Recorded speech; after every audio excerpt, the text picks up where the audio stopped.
Hello दोस्तों, welcome to my YouTube channel. आज हम इस वीडियो में बात करेंगे संस्कृत डिपार्टमेंट का जो 29 दिसंबर का सेकंड ग्रेड का जो एग्जाम है, उस एग्जाम के लिए बहुत ही महत्वपूर्ण क्वेश्चन है। इन क्वेश्चनों को आप लास्ट तक जरूर देखना। इस वीडियो के अंदर आपको जितने भी पिछले एग्जाम में क्वेश्चन पूछे गए हैं वो क्वेश्चन मिलने वाले हैं।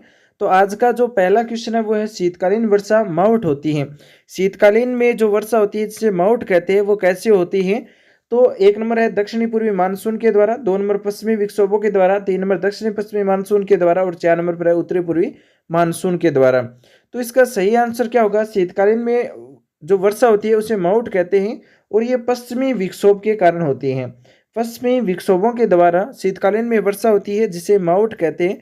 बहुत ही महत्वपूर्ण क्वेश्चन है ये क्वेश्चन। कृषि पर्यवेक्षक परीक्षा 2021, उद्योग प्रसार अधिकारी 2018, EO exam 2008, second grade exam 2017, college व्याख्याता 2015, आरएएस 2015, सेकंड ग्रेड 2010, कृषि पर्यवेक्षक 2011, पटवारी 2013, पुलिस 2014, थर्ड ग्रेड 2013 और सेकंड ग्रेड 2010 में ये क्वेश्चन पूछा गया। तो सेकंड ग्रेड में ये क्वेश्चन 3 बार पूछा गया है, तो बहुत ही महत्वपूर्ण क्वेश्चन रहने वाला है। इसके अंदर आपको कई सारे क्वेश्चन है। देखो, शीतकालीन में जो वर्षा होती है उसे माउट कहते हैं, ये भी क्वेश्चन कई बार पूछा गया है और पश्चिमी विक्षोभों के द्वारा होती है। इतनी बात आपको ध्यान में रखनी है। उसके बाद में इसकी व्याख्या में सभी कंप्लीट हो जाएंगे कंसेप्ट जो भी है। देखो, भूमध्य सागरीय प्रति चक्रवात है अर्थात पश्चिमी विक्षोभों के कारण शीत ऋतु में होने वाली वर्षा को स्थानीय भाषा में माउट कहते हैं। इससे उत्तरी पूर्वी राजस्थान में 10 से 20 सेमी वार्षिक वर्षा होती है जो कि रबी की फसल विशेषकर गेहूं के लिए लाभदायक है। राजस्थान में शीत ऋतु में होने वाली भूमध्य सागरीय चक्रवाती वर्षा माउट कहलाती है। राजस्थान में शीतकालीन वर्षा भूमध्य सागर में उत्पन्न चक्रवातों के परिणाम स्वरूप होती है। तो ये आप समझ गए होंगे माउट है वो कैसे होती है, राजस्थान के अंदर और सबसे ज्यादा बीकानेर जिले के अंदर होती है। हम भारत की बात करें तो भारत में सबसे ज्यादा पंजाब के अंदर होती है। उसके बाद में अगला क्वेश्चन देखो, राजस्थान के निम्नलिखित में से कौन से जिले 50 सेमी संवर्षीय रेखा के पश्चिम में स्थित है? नीचे दिए गए कूटों का सही उत्तर हमें चुनना है। एक नंबर दौसा है, दो नंबर चूरू है, तीन नंबर हनुमानगढ़, चार नंबर पर है भीलवाड़ा। तो 50 सेमी समवर्षा रेखा के पश्चिम में अवस्थित जिले कौन से हैं? तो इसका सही आंसर हो जाएगा बी और सी, यानी चूरू और हनुमानगढ़ दो ऐसे जिले हैं वो पश्चिम में है जो 50 सेमी संवर्षीय रेखा से पश्चिम में स्थित है। तो बी और सी इसका सही आंसर होगा। इसकी व्याख्या देखो, महत्वपूर्ण है। 50 सेमी संवर्षीय रेखा अरावली पर स्थित है और पूर्वी मैदान को पश्चिमी मरुस्थल से अलग करती है। 50 सेमी संवर्षीय वर्षा के पश्चिम में स्थित है जैसलमेर, बाड़मेर, जोधपुर, चूरू, हनुमानगढ़। इस रेखा के दक्षिण में पूर्व में वर्षा अधिक होती है और वर्षा की मात्रा से पश्चिम की ओर कम होती है। तो इसका मतलब ये है कि जो 50 सेमी संवर्षा रेखा है वो अरावली के नज़दीक है और जो पश्चिम में है उस वहाँ पर कम वर्षा होती है और पूर्वी की साइड में अधिक वर्षा होती है। ये हमें ध्यान में रखना है। उसके बाद में अगला क्वेश्चन देखो, राजस्थान की कौन सी नदी बंगाल की खाड़ी के जल के प्रवाह से जुड़ी हुई है? ये क्वेश्चन थर्ड ग्रेड एग्जाम 2013 में पूछा गया है कि कौन सी नदी है जो बंगाल की खाड़ी के जल प्रवाह से जुड़ी हुई है। तो वो आप जानते हैं चंबल नदी है और इसके ऑप्शन नहीं है, वरना आपको पता चल जाता अन्य 3 नदियों के बारे में भी जो कहाँ पर जाती है, अरब सागर की तरफ जाती है। बाकी इसके अंदर एक ऑप्शन था चंबल नदी। बंगाल की खाड़ी में गिरने वाली प्रमुख नदियां देख लो, एक साथ में देख लो, व्याख्या बहुत महत्वपूर्ण रहती है क्योंकि ये क्वेश्चन तो पूछ लिया थर्ड ग्रेड में, हो सकता है ये सेकंड ग्रेड में पूछा गया हो, लेकिन इसकी व्याख्या है ना वो सेकंड ग्रेड में आ सकती है। तो देखो, बंगाल की खाड़ी में गिरने वाली जो प्रमुख नदी है वो कौन कौन सी हैं? एक तो है चंबल नदी और चंबल नदी की सहायक नदी है बनास, काली सिंध, कुराल और पार्वती। उसके बाद में बनास नदी देखो जो चंबल में मिलती है, इसकी सहायक नदी है बेड़च, कोठारी, खारी, मेनाल और ढूंढ। उसके बाद में बनास की बात करें तो बनास के बाद में काली सिंध नदी आती है जो चंबल में मिलती है। परवन, निमाज, आहू ये इसकी सहायक नदी है। गंभीरी नदी है, कोठारी नदी है, खारी नदी है, बाणगंगा है और कुराल है। इतनी नदियां हैं जिनका जल है वो बंगाल की खाड़ी में गिरता है। ये व्याख्या सबसे महत्वपूर्ण रहती है। उसके बाद में देखो अगला क्वेश्चन, निम्न में से कौन सी नदी चंबल प्रवाह से संबंधित नहीं है? चंबल प्रवाह से संबंधित नहीं है ऐसी नदी कौन सी है? एक नंबर बनास, दो नंबर पार्वती, तीन नंबर काली सिंध और चार नंबर पर है जाखम नदी। तो जाखम नदी तो चंबल नदी से संबंधित ही नहीं है क्योंकि जाखम नदी है वो लूणी नदी, माही नदी में मिलती है। तो ये हमें ध्यान रखना है। बनास नदी चंबल में मिलती है, पार्वती मिलती है और काली सिंध भी चंबल में मिलती है। उसके बाद में देखो कौन सी नदी बांसवाड़ा और डूंगरपुर जिले के मध्य सीमा बनाती हैं। ऐसी कौन सी नदी है जो बांसवाड़ा और डूंगरपुर के मध्य सीमा बनाती हैं? तो माही नदी है। माही नदी है ना, वो बांसवाड़ा और डूंगरपुर के दोनों के बीच के अंदर जो मध्य सीमा बनाती है वो है माही नदी। और ये क्वेश्चन थर्ड ग्रेड परिचालक परीक्षा 2012 पटवारी एग्जाम 2011 में पूछा गया है। देखो इसकी व्याख्या महत्वपूर्ण रहने वाली है। माही नदी मध्य प्रदेश के अमरोहा के निकट विंध्याचल पर्वत से निकल करके राजस्थान में खांदू गांव बांसवाड़ा में प्रवेश करती है।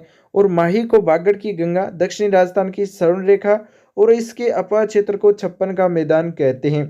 कर्क रेखा को दो बार काटती है माही नदी। और माही की जो सहायक नदी है वो है सोम, जाखम, अनास, चाप, मोरन, ईसा, हरन, भादर आदि। इस पर माही बजाज परियोजना व कड़ाना बांध निर्मित किया गया है। तो इस पर जो माही नदी है इस पर कौन से बांध है? एक तो माही बजाज परियोजना है इसके अंदर, और दूसरा है कड़ाना बांध। कड़ाना बांध निर्मित है माही नदी पर, यह आपको याद रखना है। उसके बाद में देखो राजस्थान में बहने वाली लूणी नदी अंत में कहाँ विलुप्त हो जाती है? जो राजस्थान में नदी बहती है लूणी नदी पश्चिमी क्षेत्र में बहती है। खारी और मीठे दोनों पानी की नदी है वो है लूणी नदी। और इसका जो अंत है वो कहाँ पर होता है? तो कच्छ के रण में होता है। कच्छ के रण में, यानी दोस्तों इसका पानी अरब सागर की तरफ जाता है, अरब सागर में जाता है और कच्छ के रण में इसका पानी अंत होता है, समाप्त होती है।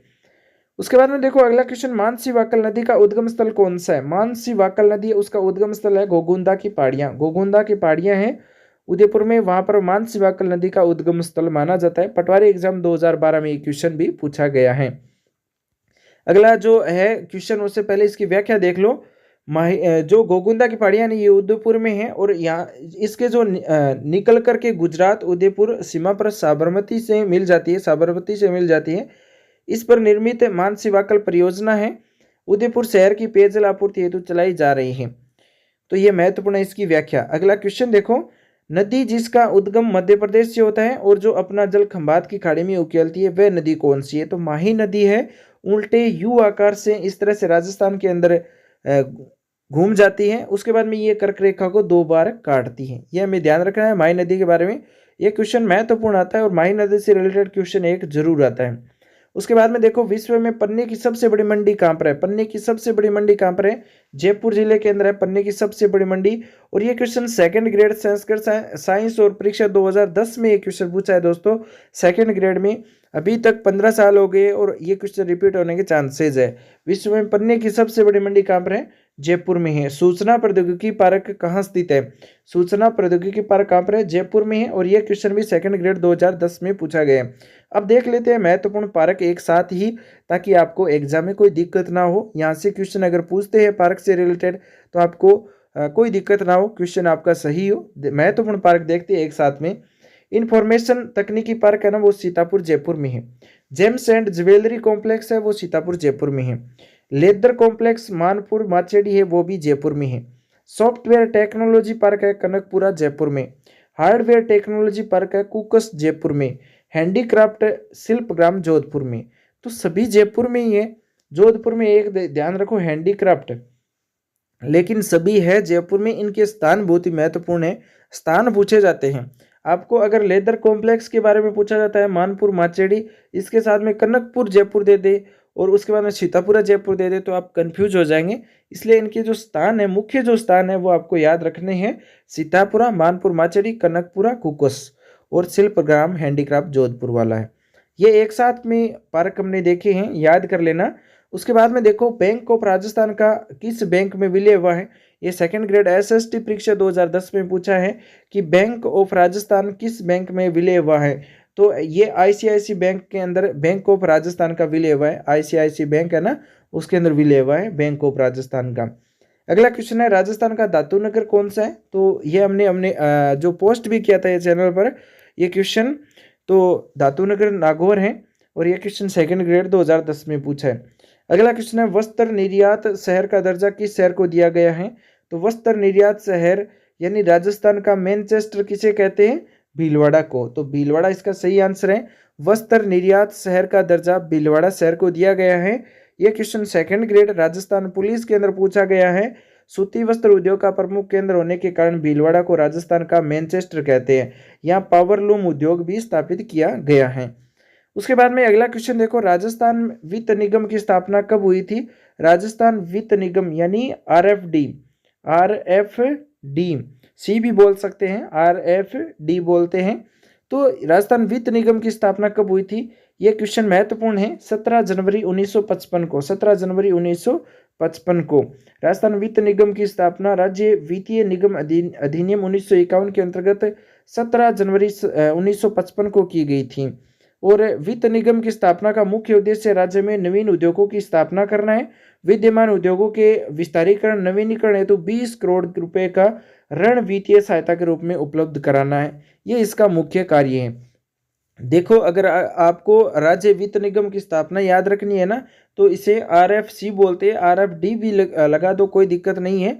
तो यहाँ पर देखो RF आता है ना बीच में, F, तो F से 5 होता है, F से क्या होता है? 5 होता है। और इसके अंदर क्या है? 1955 है ना, तो 5 कर दो। तो RFC या RFD जो भी आप याद रखना चाहो, तो F बीच में आता है और F से यानी 5 होता है और 5 से 1955 हो जाएगा। इस तरह से आपको याद रखना है। इसी तरह के महत्वपूर्ण क्वेश्चन आपको इसी चैनल पर मिलेंगे। आज के क्वेश्चन आपको कैसे लगे कमेंट में जरूर बता देना। साथ में आप इस क्वेश्चनों को है वो अपने दोस्तों के साथ शेयर जरूर करना, जो भी first grade second grade REET की तैयारी करते हैं, तो उनके साथ भी इन क्वेश्चनों का साझा जरूर करना। मिलेंगे नेक्स्ट वीडियो में नए क्वेश्चन के साथ में। Thanks for watching. आपका दिन शुभ हो।